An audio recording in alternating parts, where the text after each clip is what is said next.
ଉଚ୍ଚତା ମିଳିବ ଚନ୍ଦ୍ର ଚନ୍ଦ୍ର ବୋଲି କହୁ। ଚନ୍ଦ୍ର ହଉଛି ଆମ ପୃଥିବୀର ଗୋଟିଏ ଉପଗ୍ରହ। ଚନ୍ଦ୍ର ହଉଛି କଣ ପୃଥିବୀର? ଆଚ୍ଛା ଆମେ ଜହ୍ନମାମୁଁ ପାଖକୁ ଯିବାକୁ ତମକୁ ଭଲ ଲାଗେ? ଜହ୍ନମାମୁଁ ପାଖକୁ ଯିବା ପାଇଁ କେମିତି ଆମେ ଯିବା? ଜହ୍ନମାମୁଁ ପାଖକୁ କେମିତି ଯିବା? ଆମେ ରକେଟରେ ବସିଯିବା ନାଇଁ? ରକେଟରେ ଆମେ ଜହ୍ନମାମୁଁ ପାଖକୁ ଯିବା। ଆଚ୍ଛା ଜହ୍ନମାମୁଁ ପାଖକୁ କିଏ କିଏ ସବୁ ଯାଇଛ? ଯାଇନ? କିନ୍ତୁ ବୈଜ୍ଞାନିକ ମାନେ ଯାଇ ସାରିଲେଣି ନାଇଁ? ସେଇଠି ଯାଇକିରି ଆମ ଭାରତର ପତାକା ସେଠି ଉଡେଇକି ଆସିଛନ୍ତି ହେଲା।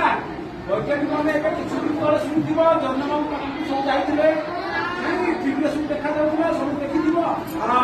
ତ ଏଇ ଜହ୍ନମାମୁଁକୁ ଆମେ ଯଦି ଜହ୍ନମାମୁଁ ତଳକୁ ପଳେଇ ଆସିବ ଓହ୍ଲେଇକିରି ତାହେଲେ କେମିତି ମଜା ହବ ନା? ଜହ୍ନମାମୁଁ ଯଦି ତମ ପାଖକୁ ପଳେଇ ଆସିବ ଓହ୍ଲେଇକି ମଜା ହବ ନା ନାଇଁ? ତମେ କଣ କରିବ ତା ସାଙ୍ଗରେ? ଖେଳିବ ନାଇଁ? ତାହେଲେ ଆଗ ଆମେ ଜହ୍ନମାମୁଁ ଡାକିବା।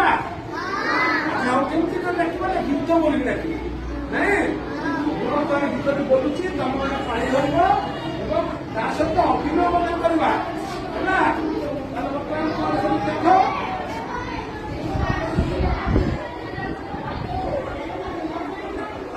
ଜହ୍ନମାମୁଁ ସରଗ ଶଶୀ